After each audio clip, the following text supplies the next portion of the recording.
আমার তো এক এক সময় মনে হয় জুমার নামাজে কি পড়াবে আগের দিন টোটাল মিডিয়াগুলোতে প্রচার হবে, টোটাল বাংলাদেশে আজকে এই জায়গা থেকে আজকে নামাজ পড়ানো হবে।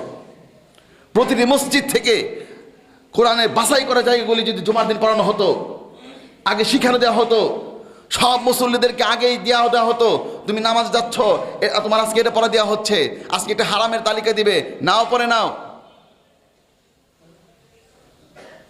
ওই পুরো সপ্তাহটা কত সুন্দর যেত। ওই সপ্তাহটা এইরকম একটা ব্যবস্থা করলে পুরো বাংলাদেশ শুধু নামাজ দিয়ে তাদের আখলাক সুন্দর করা সম্ভব হতো। আমি চিন্তা করতে শুরু করছি, আমার এই চিন্তা হয়তো বা কেউ কোনোদিন গ্রহণ করবে না। আমি মরা পর্যন্ত বাংলা ভাষায় বলছি, আমার শ্বাস যাবে আসবে শেষ পর্যন্ত আমি এর উপর ইস্তেকামত থাকবো।